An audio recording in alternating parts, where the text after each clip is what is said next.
tal? Muy buenas noches, sean todos ustedes bienvenidos a La Voz de Residente, como todos los miércoles, agradecidos de que nos estén acompañando esta noche. Si es primera vez que está con nosotros, le comento rápidamente en qué consiste la dinámica. Tenemos un doctor invitado a quien estará realizando una presentación de alrededor de 20-30 minutos. Terminando dicha exposición, tendremos la intervención de nuestro doctor mentor para hacer algún tipo de comentario o complemento e incluso felicitación.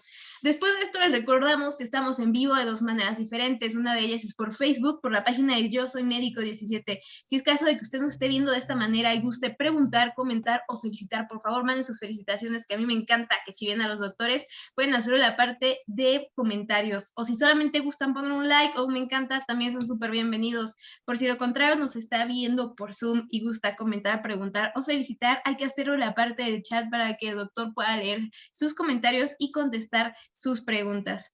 Vamos a finalizar el webinario con conclusión de ambos doctores, una especie de consejo o conclusión, lo que ellos gusten. También me gustaría recordarles que si se pierden algún poquito de la plática o se tienen que retirar antes, nos van a volver a encontrar en la página de YouTube de Medical Legal Center. Tenemos diferentes especialidades a lo largo de la semana. Generalmente el video se sube al día siguiente de la especialidad, así que van a estar viendo este video mañana jueves dentro de la plataforma. Si la quieren ver en Facebook, pues la pueden encontrar en la página de Yo Soy Médico 17 en los videos de antecedentes. También me gustaría recordarles que nos van a encontrar en Facebook y en Instagram como La Voz de Residente para que estén al pendiente de todas nuestras clases. Tenemos diferentes especialidades a lo largo de la semana. Usted decide qué es lo que quiere aprender. Ahora sí, ya no le voy a quitar más tiempo a quien realmente pues venimos a escuchar esta noche. Él es egresado de la Universidad Autónoma del Estado de Hidalgo, Hospital General de Pachuca, R2 de Medicina Interna, el doctor Luis Roberto Cruz. Buenas noches, doctor Luis Roberto, gracias por acompañarnos. Hola, buenas noches. Doctor, pues le dejo con el mejor público, que son los residentes de Medicina Interna. Adelante, doctor Roberto. Bueno, primero que nada, muchas gracias por el espacio para prestarnos un poco de tiempo y de difusión para los compañeros y demás especialidades. Siempre es bueno enriquecer con pues un espacio para retroalimentar, para darnos la oportunidad de seguir estudiando y de poder repasar algún tema. Bueno, el tema que vamos a repasar el día de hoy es enfermedad por depósitos de cristales, en concreto artritis gotosa. Si recordarán, compañeros residentes de medicina interna, forma parte de un grupo de enfermedades llamadas enfermedades por depósitos de cristales. En este caso nos vamos a centrar en lo que es artritis gotosa. Vamos a hacerlo lo más sencillo y que podamos hacerlo para que puedan, al final podemos hacer una retroalimentación. Bueno, ¿qué es la enfermedad por depósitos de cristales? En este caso, en referente a artritis gotosa. Es el resultado, es un padecimiento resultado de un metabolismo anormal de las purinas. Tiene como resultado una producción anormal de ácido úrico y una deposición de los mismos que forma cristales. Se puede dar por una excreción insuficiente o una producción excesiva. Está condicionado, sin embargo, no es necesario como tal, en la mayoría de los casos, como lo vamos a ver más adelante, una hiperuricemia sostenida.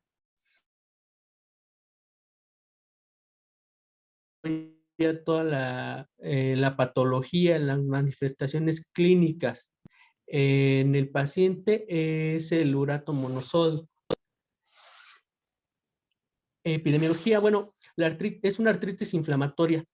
Algunos autores la refieren que es la artritis más frecuente en el mundo. La prevalencia global está entre el 0.79% para hombres y 0.25% para mujeres. Una relación, digamos, lo que 3 veces más se presenta en hombres y en mujeres. En estudios que se han hecho en lugares donde hay urbanidad o crecimiento urbano, se estima que puede ser incluso del 4 o del 5% de la población total. Es muy heterogénea. La estadística refiere los autores que esto se debe principalmente a que está condicionada por los hábitos alimenticios, el estilo de vida. Frecuentemente este padecimiento se da entre los 40 y los 60 años. En un periodo de este padecimiento es llamada una crisis gotosa. El 95% la suelen padecer los hombres. Siempre que tengamos en este padecimiento, en un paciente menor de 30 años, siempre hay que sospechar de un defecto enzimático. Ya en relación a temas moleculares, más adelante vamos a hablar de ello. Para desarrollar este padecimiento, ¿qué tenemos? Pues los autores refieren que para un riesgo alto de desarrollarla, pues está la dieta rica en purinas, consumo de alcohol, diuréticos, ciclosporina en pacientes que están en un protocolo posterior a trasplante, el gen SLC2A9, que codifica el transportador de glucosa y fructosa GLUT9. Riesgo incierto se refiere a dieta rica en purinas de origen vegetal, consumo de leche en polvo y alteraciones cromosómicas 1q21 del cromosoma 1 y polimorfismos del gen estrógeno, timina adenina. Se habla que posee un factor protector, lácteos, cerezas, vitamina C, café y algunas también mutaciones que impiden que pues progrese más la enfermedad. Es muy heterogéneo. En cuanto a los defectos enzimáticos, para comentar que en los últimos años se ha hecho un avance, digamos, en la biología molecular y se ha llegado a la conclusión que la mayoría, bueno, pues, obviamente son alteraciones genéticas. Se tienen identificados bastantes alteraciones genéticas. Vamos a hablar de ellas también. Bueno, empezando, ¿dónde comienza todo? Todo comienza con el ciclo de las purinas, con la ribosa 5-fosfato. Tenemos que sigue dos caminos en su, digamos, en su degradación enzimática. Por un lado pasa la adenilsuccinato y luego la xantosina monofosfato. Ambas con actividad enzimática van a, digamos, a dar el AMP cíclico y la guanosin monofosfato cíclico. Este es importante porque son dos vías por donde digamos que se van a formar las purinas. Aquí en la continuación vemos que el AMP cíclico y el GMP pasan a ser adenosina y guanosina, después inosina y guanina, y ambas por actividad enzimática pasan a ser hipoxantina. La guanina pasa a ser xantina y la hipoxantina pasa a ser la xantina y a final de cuentas vuelven a converger en un mismo camino para formar con la xantina oxidasa, con esta enzima, que se forme el ácido úrico. Entonces, pues digamos que el ciclo de las purinas fisiopatológicamente es la base elemental para la formación del ácido úrico. En cuanto a su secreción, tenemos que aquí interviene el túbulo contorneo proximal. Aquí tenemos la secreción de urea y va a ser un factor importante para el proceso final de esta vía del ácido úrico en el organismo. Cuando se acumula el ácido úrico o cuando hay más bien depósitos en las articulaciones, en el cuerpo, se forman estos cristales. Hay veces que normalmente o originalmente se tenía la idea que per se el cristal causaba solamente un daño tisular. Sin embargo, ya en las últimas décadas se demostró que había una activación complementaria, activación del complemento, había quimiotaxis. Esto estimulaba neutrófilos, monocitos, y había activación de interleucinas 1, 6, 8, y también radicales libres. Esto, además del propio cristal, es lo que causa un daño al tejido, inflamación, y por lo tanto es lo que manifiesta el paciente cuando padece esta enfermedad. Digamos que los cristales son una parte del desarrollo son el detonante de una respuesta inflamatoria en el tejido donde se depositan estos cristales. Y para recordar, En episodios de gota en menores de 30 años siempre hay que sospechar un defecto enzimático. Con enzimático actualmente pues ya nos referimos a alteraciones genéticas. Hay más de 39 genes bien identificados. Hay más, todavía se está investigando, pero al menos 39, 40 más o menos son los que se tienen identificados. Por ejemplo, tenemos hiperactividad del PRS1, aumenta la síntesis del fosforibosil pirofosfato y hay una sobreproducción de purinas y ácido úrico, consecuentemente.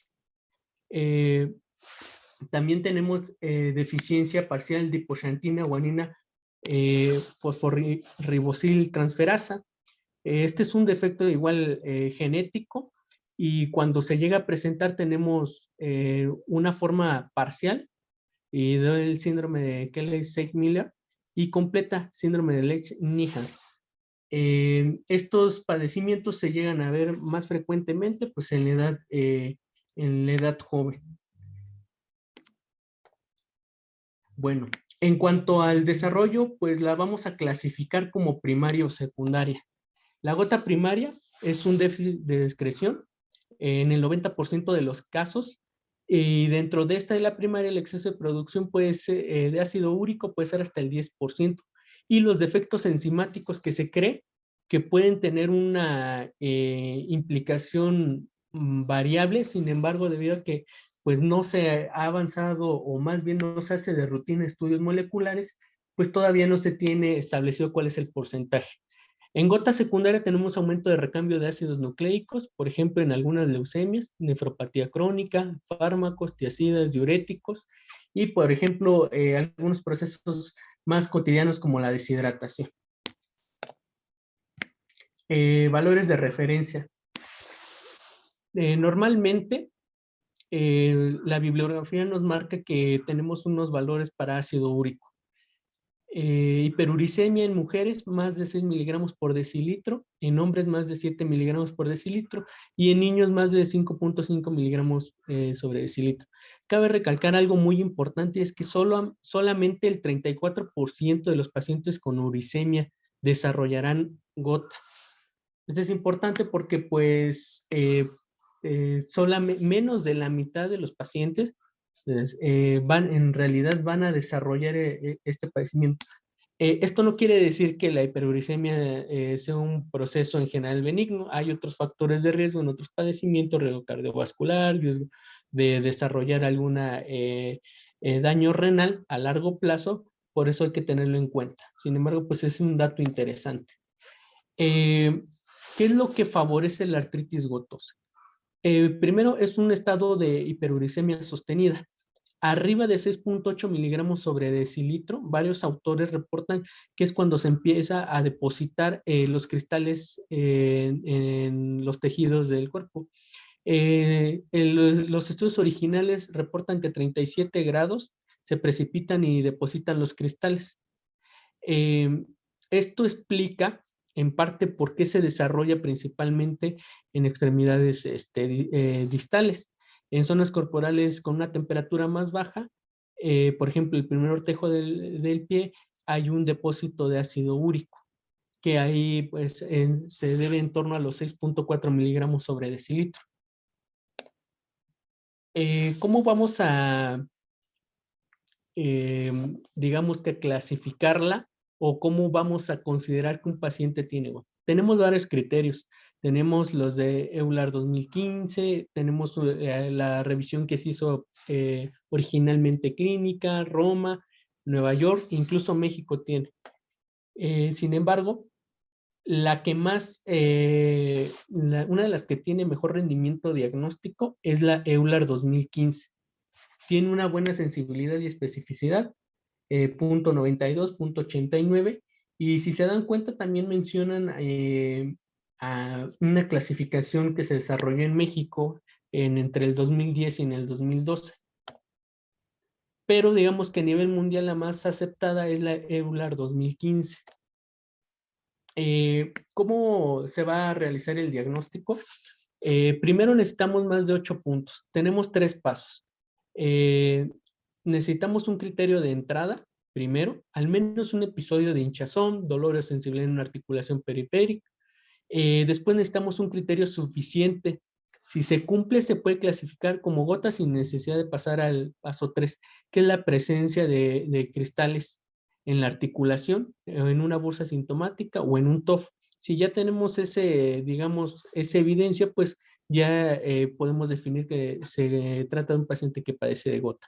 Sin embargo, si no pudiéramos tener el paso 2, podemos pasar a los demás criterios. Por ejemplo, necesitaríamos 8 puntos. Podemos pasar un patrón de afectación de la articulación o bursa durante episodios sintomáticos. Dice que si es del tobillo o tarso, pues le vamos a asignar un punto. Afectación de la primera articulación, le vamos a asignar 2. También vamos a clasificar las características de los episodios sintomáticos. Tenemos el eritema sobre la articulación. Dice que una característica, en este caso, pues, nos va a dar un punto. Dolor intenso al tocar o presionar la articulación, gran dificultad para caminar, nos va a dar 2 y 3 puntos respectivamente si llegara a tener alguna de estas. También tenemos curso temporal del episodio, presencia alguna vez, igual o más de 2, independientemente del tratamiento antiinflamatorio. Pues si es un episodio típico, pues nos va a dar un punto. Tiene que cumplir las características: tiempo del dolor máximo menos de 24 horas, resolución de los síntomas menos de 14 días y resolución completa entre los episodios. Si tiene episodios típicos recurrentes, pues también se le van a asignar 2 puntos. Evidencia clínica de todos estos por sí mismos nos van a dar 4 puntos. Entonces, el urato sérico, niveles de ácido úrico. Y de acuerdo a los valores nos va a asignar una puntuación. Si nos damos cuenta, menos de 4 miligramos nos resta puntaje para hacer el diagnóstico. También el análisis de líquido, un urato monosódico negativo, pues también es considerado. Si se dan cuenta, pues son una serie de pasos que con 8 puntos nos pueden asignar y dan una buena sensibilidad y especificidad. También hay criterios de imagen en las articulaciones, ultrasonidos, hay un signo de doble contorno, pruebas de radiografía convencional. Puede estar presente en cualquiera de las dos modalidades. Nos va a dar 4 puntos si tenemos evidencia por criterios de imagen. Sin embargo, incluso hasta la actualización del 2020 de algunas guías mencionan que puede ser de ayuda, es decir, todavía no le dan el peso suficiente debido a que la interpretación pues es igualmente dependiente y a veces puede ser subjetiva de quien esté interpretando el estudio de imagen. En el 2018 salió una actualización para el diagnóstico de gota. Básicamente, en esto se resume la actualización, pero digamos que los puntos clave de toda la guía son que pues, el diagnóstico se da por cristales en líquido. Si hay datos sugerentes sin líquido, pueden ser no concluyentes. Se recomienda aspirar el líquido en cualquier artritis inflamatoria no gotosa. La hiperuricemia no es diagnóstica de gota por sí misma.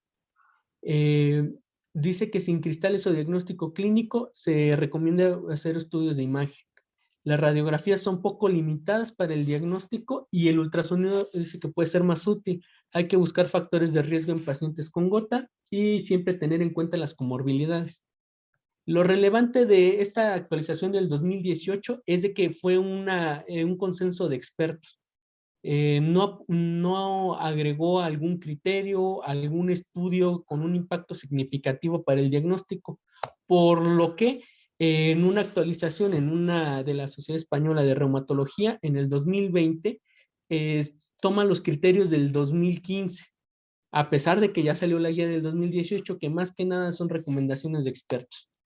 Nuevamente aparece México, también en el 2018 se hace mención por una clasificación de Vázquez y Mellado. Fue un estudio que se hizo en el 2010 y se empezaron a publicarlo el trabajo en el 2012. Menciona una sensibilidad y especificidad bastante buena, por arriba del 90%.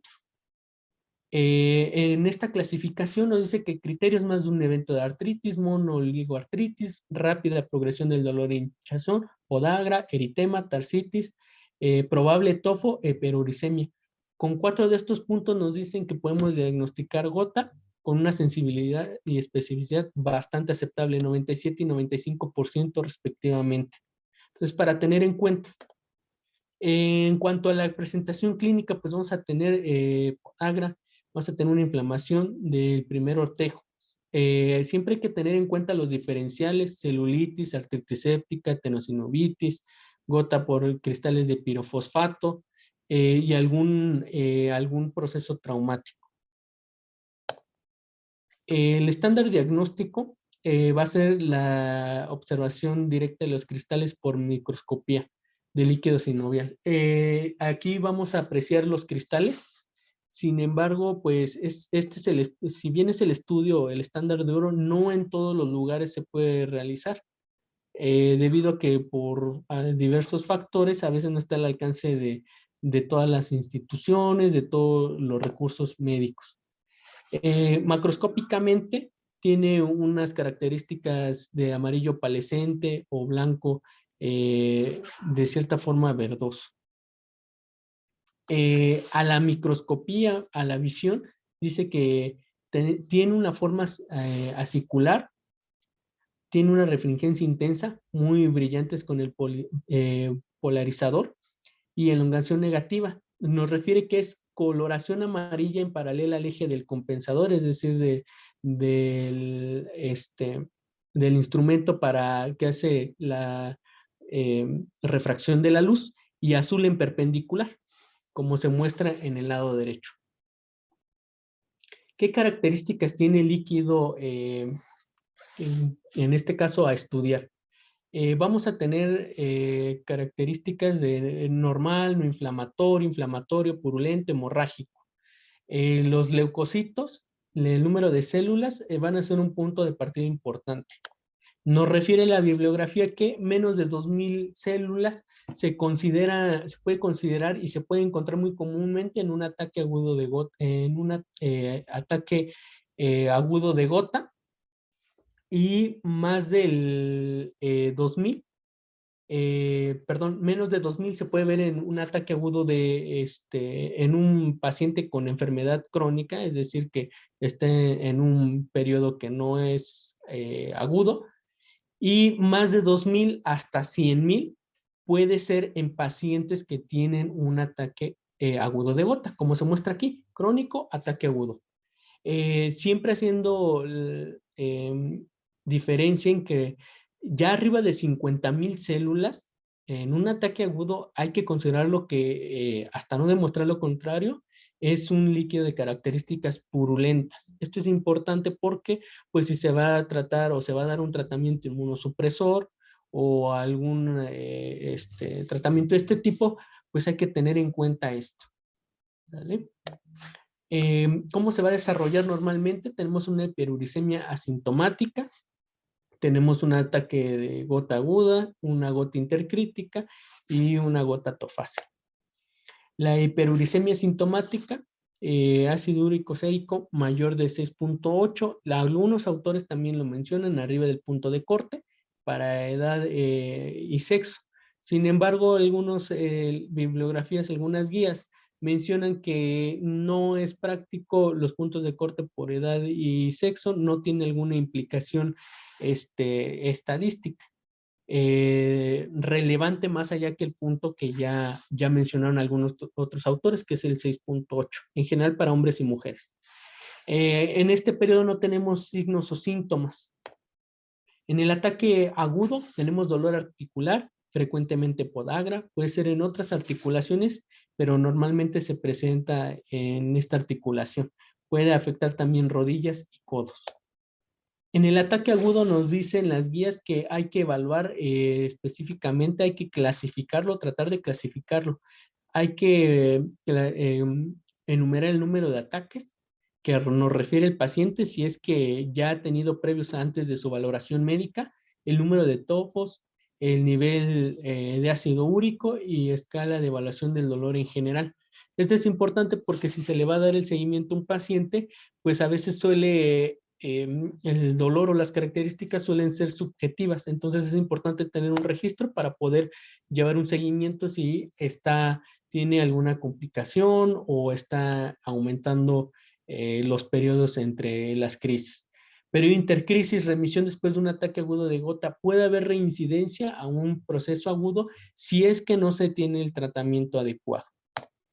La gota tofacia crónica dice que aparece en los tofos una masa formada por grandes cantidades de cristales. La bibliografía menciona que se pueden, dependiendo de la cantidad, puede haber digamos, control de los mismos, que puede ser entre 6 a 60 meses. Esto va a depender del apego del paciente, pues al tratamiento y al buen estilo de vida. En esta tabla vamos a ver que, por ejemplo, dependiendo en qué periodo de la historia natural de la enfermedad nos encontremos, nos va a recomendar las acciones nosotros como médicos que nos pudieran apoyar. Por ejemplo, si tenemos un ataque de gota, pues nos menciona buscando cristales, ¿no? Un diagnóstico clínico, diagnóstico por imagen. Por ejemplo, en un paciente con depósitos que ya pasó, está en un periodo intercrisis, por ejemplo, que está asintomático, ya está diagnosticado, pues el diagnóstico clínico en ese momento, pues, o buscar clínicamente los efectos de un ataque agudo, pues no tiene más allá de algún impacto en el diagnóstico. Nos dice que lo que sí nos va a ayudar, por ejemplo, es estudio de imagen y buscar los cristales. Entonces, ese es importante dirigir porque nos va a ayudar a optimizar los recursos y las herramientas que tengamos al alcance. Sobre la dieta, es muy común que a los pacientes con gota comúnmente se les diga que deben tener una dieta estricta. Esto, pues, si bien en general para la salud es en cierta forma es beneficioso, pues la bibliografía nos dice que una dieta estricta bien seguida no llega a reducir más de 1 miligramo por decilitro. Varían los autores, mencionan entre 1 o a veces hasta 2 miligramos por decilitro sobre el valor que tiene. ¿Esto qué significado tiene? Pues que si un paciente está pasado, por ejemplo, por más de 3 miligramos sobre decilitro y se le insiste en que con la dieta va a ser suficiente, pues esto no va a ser así. Lo único que va a causar es de que el paciente va a tener una repercusión a lo mejor más allá en su estilo de vida y que va a seguir con el efecto con las manifestaciones clínicas. ¿Qué aumenta el ácido úrico en cuanto a la dieta? Carnes rojas, marisco, pescados, alta proteína animal y alimentos con fructosa. Muchos alimentos procesados entran dentro de esta clasificación. ¿Qué lo disminuye o qué se ha asociado a la disminución del mismo? Leche, yogur, legumbres, café y frutos secos. Entonces, no tomar la dieta es parte importante del tratamiento, pero no difícilmente se va a llegar a más allá de disminuir más de 1 miligramo por decilitro. En el tratamiento, ¿qué va a ser importante? Reducir los niveles de ácido úrico, inhibidores de la xantina oxidasa, allopurinol, febuxostat, uricosúricos, uricasas. Tratamiento profiláctico o tratamiento en los ataques agudos de gota, tenemos los AINES, tradicionalmente inhibidores de la COX-2, colchicina, corticoides intraarticular o sistémicos. Ojo, no son de primera línea, si bien recordamos, siempre hay que tener evidencia de que el paciente no esté en un proceso infeccioso. Ese es un diferencial muy importante. El tratamiento colchicina, por ejemplo, presenta un efecto antiinflamatorio y antifagocitario. Si recordamos en las primeras diapositivas, vamos a tener una respuesta de macrófagos. La colchicina también va a influir en esto y va a afectar la quimiotaxis. También hay que tener consideración de la hipersensibilidad, embarazo, insuficiencia renal grave o insuficiencia hepática grave. Alopurinol. En cuanto a los tratamientos crónicos, tenemos reducción del ácido úrico, disminución también en plasma y de los depósitos. Esto requiere un ajuste a la función renal del alopurinol.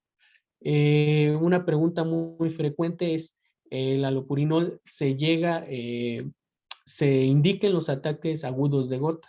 La bibliografía dice que si es un ataque agudo y el paciente ya lo consumía, o más bien ya se medicaba y tenía un apego adecuado, pues se puede mantener el tratamiento de alopurinol en un ataque agudo. Sin embargo, si es primer ataque agudo de gota, no había tenido tratamiento, no se recomienda porque puede exacerbar el cuadro agudo de gota. Benzbromarona, un inhibidor del ácido úrico, de la reabsorción tubular. Hay que tener consideración de la hipersensibilidad, insuficiencia hepática, porfiria hepática. Febuxostat, reducción del ácido úrico en plasma. Este es importante, es una alternativa al ácido úrico, también una alternativa en pacientes a considerar, también hay que tenerlos en cuenta en los pacientes con enfermedad renal crónica, tener más efectos adversos en pacientes que lo toman de primera vez en comparación con el alopurinol. Entonces hay que tener esa consideración. ¿Cuáles van a ser las metas que vamos a tener con nuestros pacientes? Pacientes asintomáticos, es decir, pacientes que ya diagnosticamos con gota, vamos a tener, se recomienda tener por debajo de 6 miligramos sobre decilitro. Esto en el 2016, que es un autor sobre el cual fue citado en las guías de EULAR. En pacientes que tienen tofos con sintomatología hay que ser más estrictos y llevarlos a menos de 5 miligramos sobre decilitro. Y en pacientes con enfermedad renal a menos de 7. Entonces, digamos que estas son las metas que vamos a tener con nuestros pacientes en cuanto al control del ácido úrico. Recomendaciones. En pacientes con gota hay que iniciar el tratamiento con un inhibidor de la xantina oxidasa. Se recomienda en monoterapia debido a que los pacientes refieren mejor apego. En cuanto, también refieren que hay que iniciar desde dosis bajas e ir escalonando. Esto porque los efectos adversos o que vienen acompañados de alguno de estos medicamentos pueden hacer que el paciente abandone el tratamiento. Entonces hay que ir escalando la dosis. Se recomienda prescripción inicial de alopurinol, va a ser el tratamiento de primera línea para los pacientes que no están en un ataque agudo de gota, que ya están diagnosticados. Puede valorarse prescripción de febuxostat en primera línea en pacientes con gota grave. En los pacientes que requieren un objetivo de terapéutica especialmente bajo. Lesinurad solo debe prescribirse en combinación con un inhibidor de la xantina oxidasa. Estos son otros medicamentos que difícilmente vamos a encontrar en nuestro medio, en nuestro país. La benzbromarona en monoterapia puede ser un tratamiento alternativo, pero siempre hay que apegarnos a las primeras pautas, que en este caso, pues, el alopurinol. Digo que la mayoría de los grandes estudios están basados en estos medicamentos. Y pues ese sería el tema. General, no sé si tengan algún comentario, alguna pregunta. Muchas gracias, doctor. También, como dice el doctor Roberto, si tiene algún comentario o pregunta, hay que hacerlo en la parte del chat. Es la única manera en la que tengo para poder tener interacción con ustedes. Así que hay que hacerlo en la parte del chat. Si nos está viendo por Zoom, si nos está viendo por Facebook, puede hacerlo en la parte de comentarios. Generalmente en esta parte tema de intervención del doctor mentor, solamente que hoy el doctor Marco Antonio no nos pudo acompañar. Así que voy a pasar directamente a las preguntas. Solamente vi ahorita una. Dice, ¿cuánto tiempo recomienda como máximo la colchicina? ¿Qué experiencia tienen niños? Bueno, personalmente no tengo experiencia en tratamiento de gota en niños, pero les puedo comentar que la colchicina menciona en las guías que normalmente en los ataques agudos se debe dar el tratamiento por 3 o 4 días. Se puede repetir el tratamiento dejando un periodo de 3 días. Las guías lo mencionan como un periodo de lavado en el que digamos que el cuerpo, digámoslo de alguna manera, va a descansar o digamos se va a depurar de este medicamento y después podemos volver a iniciar este tratamiento. Pero el pilar en los periodos, una vez que se resuelve el ataque agudo de gota, pues es el alopurinol. Pero sí es por 3 o 4 días, dejar 3 días, 3 o 4 días, lo llaman las guías de lavado, y podemos volver a iniciar otra vez el tratamiento si es que no ha cedido el ataque agudo de gota. En ese periodo, en ese inter se puede agregar algún otro AINE en ese periodo de, digamos, de lavado para volver a usar la colchicina. Doctor, otra pregunta de la doctora Irma. ¿Ha observado que los pacientes con gota presenten peritonitis primaria?